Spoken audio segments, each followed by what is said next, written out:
As I mentioned last week, with the rise in COVID cases due to the Omicron variant and mitigation being reinstated in cities like Boston, New York, and Philadelphia, we're getting many questions regarding whether further mitigation is expected across the state of Pennsylvania.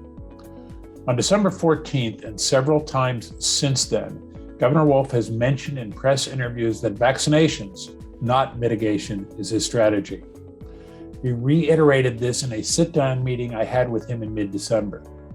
That said, the Omicron variant has certainly caused edginess in some consumers and has made the already difficult staffing situation even more challenging as employees are in and out of work with COVID, thankfully with mild symptoms in most cases.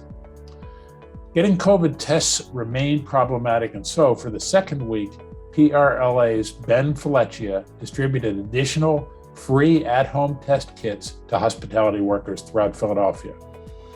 We intend to do so again next week. Philadelphia restaurants are having a tough time with customer counts, and based on a recent cell phone analysis commissioned by Philly's 6ABC, it's a result of the city's vax mandate. We've received reports from other cities that have implemented similar mandates that the timing of these initiatives have been unfortunate, in that the Supreme Court invalidated President Biden's national mandate. So, PRLA continues to do everything we can to help Philadelphia's battered restaurant industry. One of these ways has been to spearhead legislation in Philadelphia that would create third-party delivery fee caps for restaurants. And this week, Philadelphia Mayor Kenney signed Councilmember Sherrell Parker's bill number 210670 into law. This legislation will cap service fees that third-party companies can charge restaurants at 15%. Restaurants that are interested in negotiating a contract with more premium services will still be able to do so. The bill also includes language that allows the city to enforce the law and fine companies that overcharge. The law is effective immediately. The U.S. Postal Service has launched its site for ordering free COVID-19 test kits. Residential households in the U.S. can order one set of 4 free at-home test kits from USPS.com. The orders will ship free starting in late January. In addition to free tests from the government, private insurers are now required to cover the cost of up to 8 at-home rapid test kits per month. Wednesday, Pennsylvania's Independent Regulatory Review Commission, known as IRC, released comments on the proposed rulemaking by the PA Department of Labor regarding the Minimum Wage Act. The comments expressed concern that in some cases the new rules missed the mark if they were designed to better align with and/or simplify corresponding federal minimum wage regulations. The Department of Labor and Industry is directed to respond in writing to all comments it received on the proposal as it prepares the final form regulations.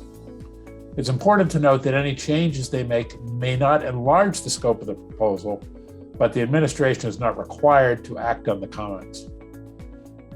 Also about the minimum wage, a hearing on the dual jobs tip credit regulation in the case of the Restaurant Law Center versus United States Department of Labor takes place on February 24th before the U.S. District Court, Western District of Texas, Austin Division.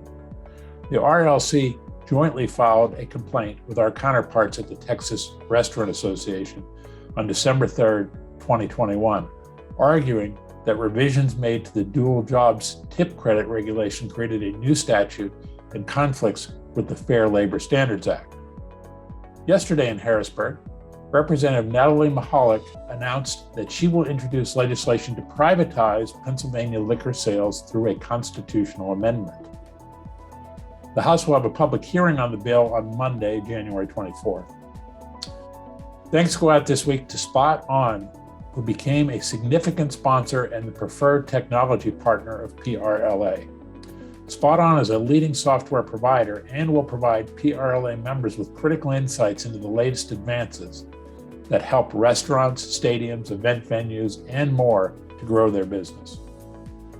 Congratulations to retired hotel industry leader and good friend Brian O'Day, who recently received the Hall of Fame award from James Madison University Hart School of Hospitality. Brian was a longtime general manager of the iconic Hotel Hershey. Lastly, yesterday I had the opportunity to have a sit-down interview with 2022 PRLA Chairman of the Board, Tom Neely.